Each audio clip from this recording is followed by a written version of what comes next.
Hello and welcome. India has begun the process of choosing its next president. Some have chosen to call the post ceremonial, but in the 21st century, managing the aspirations of over 1 billion people and the diktats of a constitution is a tough job. How tough the job is? Who better to answer the question than Madam President Pratibha Patil ji? Today, as we sit and talk, how has been this transition for you? For it's such a long journey to be the president, perhaps which is totally protocol bound and also constitutionally bound. How has this journey been for you?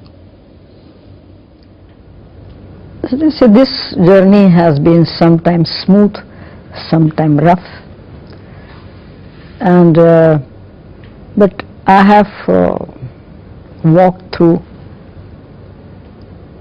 all these periods of my life for last 50 years, I think, in the service of the people of India. And I am quite satisfied with what I have been able to do. It's a long journey, but it was a difficult journey as well. But one has to overcome the difficulties and see that you proceed towards the aim and objective which you have decided for yourself. And my aim and objective was not to achieve any post, but it was for serving the people. And I think I have done that all through my life, when I was MLA, when I was a minister, when I was governor, and now when I am President of India. You were a young 27-year-old MLA, and then as President we saw you take a leap from being the first woman President of India in a jumpsuit inside a Sukhoi. Which one is true Madam Pratibha Patil? You see, a sortie in Sukhoi was really a unique experience. And when I was asked to take this sortie, whether I would do that, I said yes, why not? They said, Madam, you are quite fit and you may undertake this rather a venture. And I willingly did that. And many people asked me after that, were you not scared?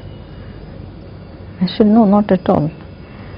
Because one should be always ready to face difficult situations and take risks also. Were you I have taken many risks in my life, and therefore I was quite pleased to accept that suggestion, and ultimately I'm happy that I could undertake that even at the age of 24.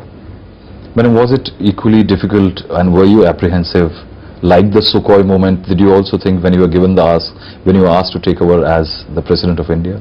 Because you initially, if you remember, the opposition was not very charitable. That's true. I never had any desire, ambition or dream of becoming a president. But when you see I was asked to shoulder this responsibility, I said, all right, yes, I'll do that. But as you have said that there were some uncharitable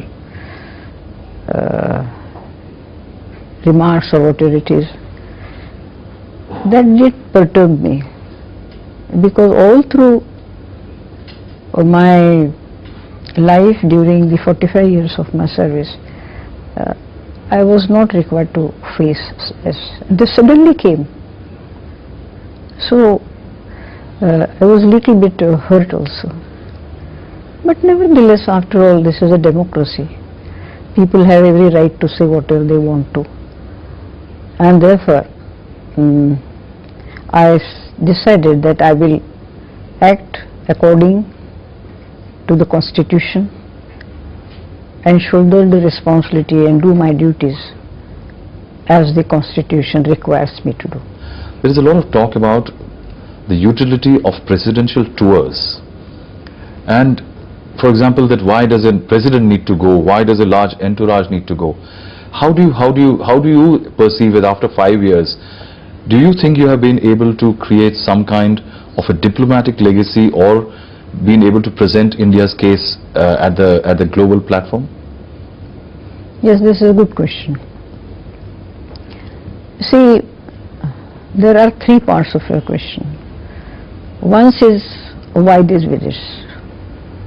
Secondly, what is the benefit or what are the advantages of such visits? And thirdly, why President should undertake such visits? So far as why these visits, see, these visits have been in the context of the growing profile and growing political engagement and economic interactions in an interdependent and integrated world. As India grows, you are saying? That's true. And you see, India is a member of many important forums, IPSA, BASIC, BRICS. Recently a meeting was held where 5 heads of the state came, ASEAN and G20. Yes. Also, India seeks to have more and more engagement with ASEAN, European Union, African Union. Yeah. India is also having a strategic dialogue with many countries. India seeks to be a permanent member of the UN Security Council. Yes.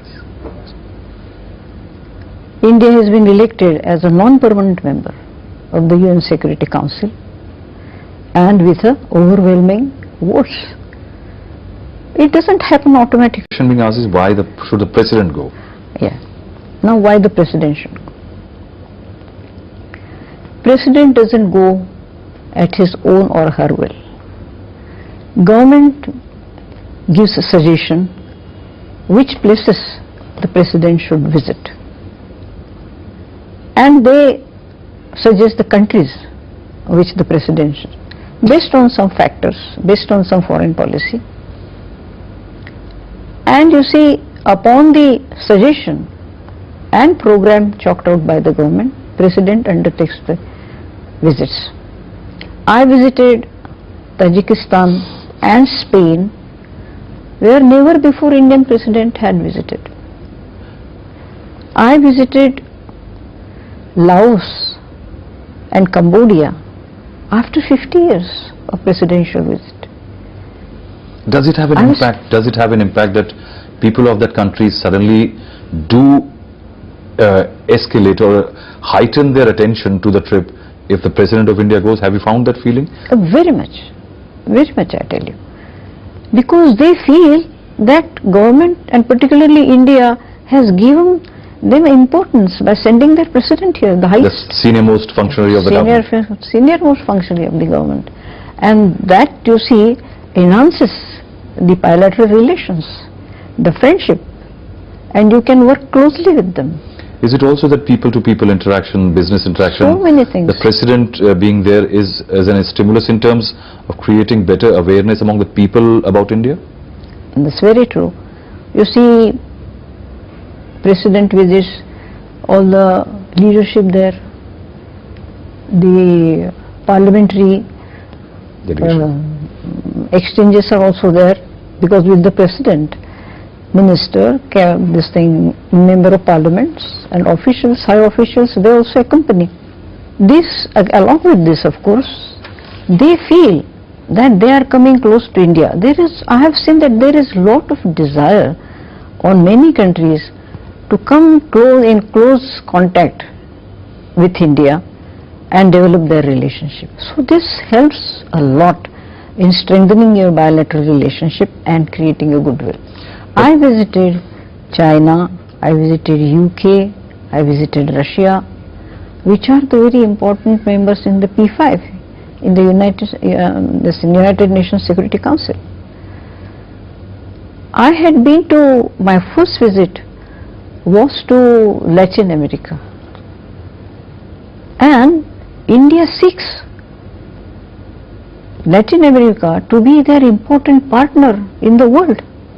So that goes a long way in bringing these countries to, and this whole Latin American countries together. I have, as per our Look East policy, I have visited countries in Asia, and Africa is very important for us. So I have visited South Africa also now. So these are, you see, this is the impact. And you see, the people, they try to know more and more about India. And our people also come close. So for people-to-people contact and for development of relations in various sectors. Formerly it was only political. Now it's economic, it's tourism, it's educational, it's cultural. Many type, you see, sectors, they come together. You mean to say that the dividends from a trip have gone up in terms of the kind of qualitative dividends which can be from a trip? If it is from the president, it gets better. Of course. Now, while we are discussing this entire business about... And excuse my interruption, yeah. And then you mentioned that this is a ceremonial post. Yes, some people say it, I don't want to comment on it.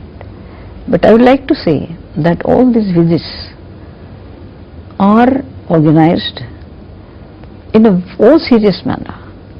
A detailed program is chalked out, meeting the leaders, meeting the Indian community there, meeting the parliamentarians, the business community and the Indian community there.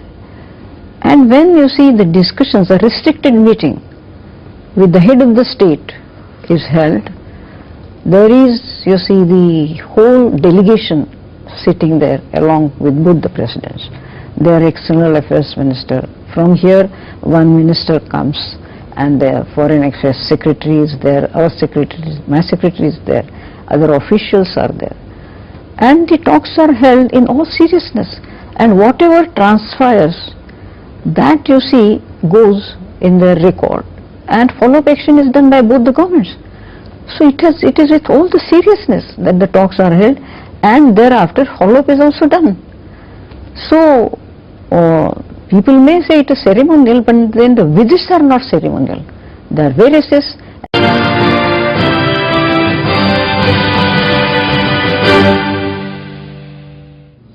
In your term as a president, could you emphasize yourself? Could you talk about policy issues to the government? Apart from that, on critical issues, did you, because you had said, if you remember your early interviews, there were two things asked, that Madam Pratibha Patil, are you a political president or a apolitical president? Your words were that you are a political president. After 5 years, do you say you have been a political president? You see, when I was put up as a candidate for this, I was a political person. But after becoming the president, I become not a political, because president doesn't belong to then any political party. You have to, all are equal before you. Whether a person should have a political background or not, that's a different question. But after becoming a president, one becomes apolitical. But I can tell you, with my experience of 50 years in administration and government and working with the people, that has helped me in discharging my duties as a president of this country. And as you have said, whether you had any interaction with the government, this national mission for the socio-economic empowerment has come out because of my interaction with the government. And now recently, in the last year, the second meeting of the governor was held, where I again constituted a governors committee under the chairmanship of Mr. Shivraj Patil, the governor of Punjab. And it's a very big committee, so to so. There are many governors from northeastern region, because that region also needs our attention. And that is, you see, for suggesting ways and means how we can improve the productivity of rain-fed farming. Rain-fed includes also dryland farming. Because in our country, 80% people and farmers, they are rent-fed farmers. But how do you sum up your 5 years? Has it been tough? Lot of pressures? Is it a pressure job? Because outside there is an impression that it is a ceremonial job. I think yes, over a period there have been a lot of expectations and a lot of aspirations of the people also, and particularly when I became the president, a woman first president, naturally all the women in country, they were very delighted, of course, and they also expected that something may happen for them. So when I took over, I thought that I must do something for the empowerment of women. And you see, a governor's conference is called by the president. And I, you see, appointed a committee of governors to go into the whole question of women empowerment. What should be done for that? There has to be some policy on the empowerment of women. You see, department and ministries doing on their own some activities, some schemes, that's all right.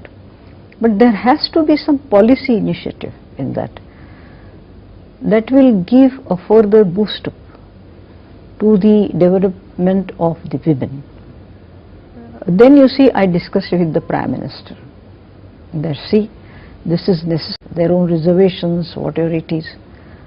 So I think it would be good if a consensus is reached and some decision is taken about it. As India grows, aspirations of 1.2 billion people, federal issues are coming to the fore. States saying that we should have more rights, center saying that this is where our rights are. Is there advice from the President of India? I think our constitution is federal as well as unitary, and therefore according to the federal system the states have the power. We have three lists: state list, central list and a concurrent list. So there has been a division of work and power which has been prescribed by our constitution.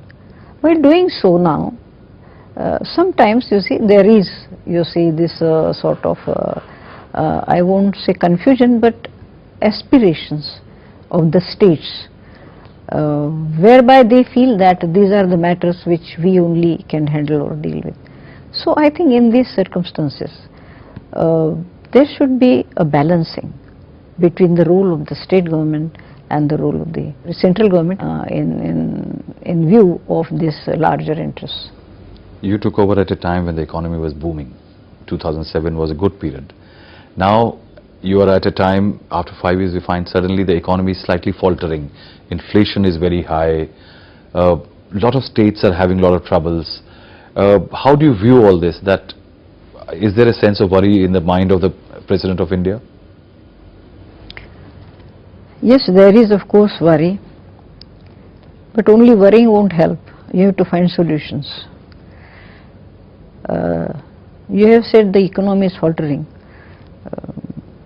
I don't totally agree in this respect, because in spite of the global financial downturn, it had effect on our country also.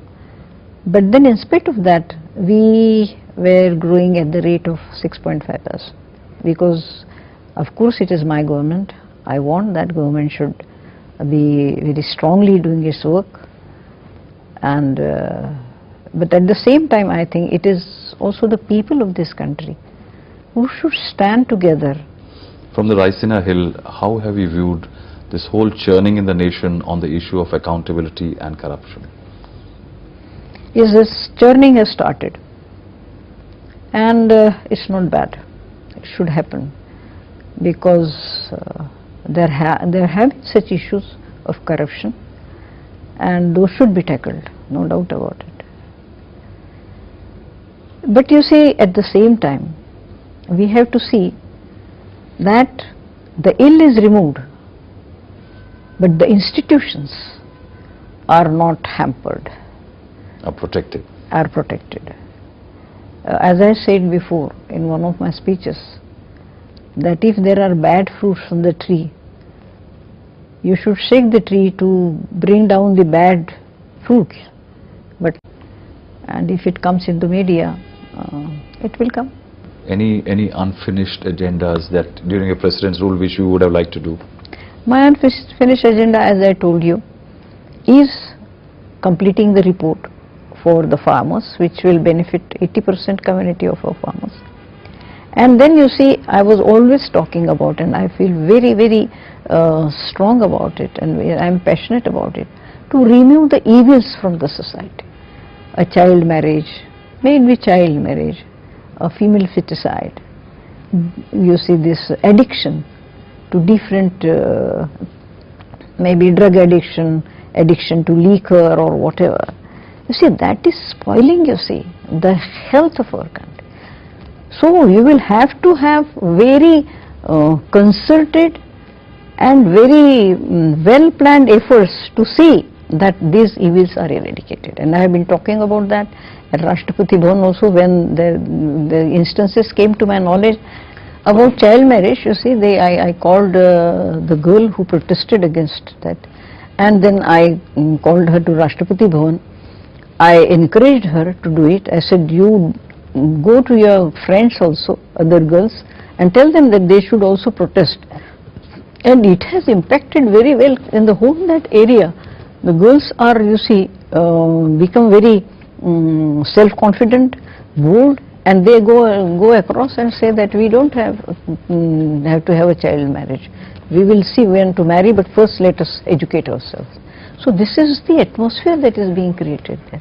I called ladies from scavenger community who have been emancipated from that job, and then I called them to Rashtrapati Bhavan, and then I encouraged them.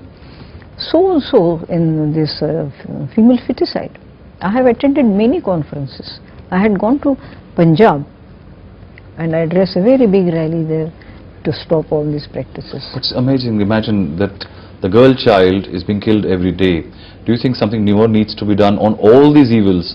How will it change? Because people have awareness, of course, but government's rules need to be implemented more strongly.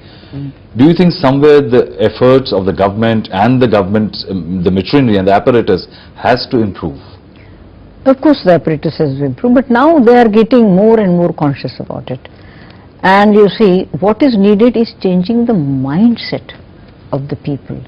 This has come, you see, from, you see, the practice in our society. Treating a girl as less in her status than the boy. Why this? If you go into this question, it is because of the dowry system, and that has created such a adverse impact on the minds. And secondly, because you see a girl while giving, because as a liability, is treated as a liability, and people think, why should there be a liability, so better get rid of that. Then Pratibha Tai, Madam President, is going to go back to being Pratibha Tai. That's true. And you, any regrets of this period? No. Something you would like to change in these last 5 years shouldn't have happened? No, I think a process has been started. A churning has taken place. It will at some time stop all these offshoots which have come out because of this churning process. But ultimately things will settle down. I remember, you see, one couplet from one Hindi writer, Lady Mahadevi Verma. She has said that आंधी आती है बड़ी जोर की आंधी, ऐसे लगता है कि सारी दुनिया उड़ जाएगी, पर कुछ घास और फूस के सिवा कुछ नहीं उड़ता, आंधी चली जाती है और दुनिया अपने काम में लग जाती है. So our nation will start its work again, become a peaceful, a peace-loving, and a nation which has a very spiritual inherent power that will come again. So this is a process through which we are going, and in that you see everybody is being accused or some mud is being thrown, doesn't matter, but ultimately it will become, just see, settle down and everything will come clean and nice. On that beautiful note, Madam President, thank you very much for speaking to NDTV.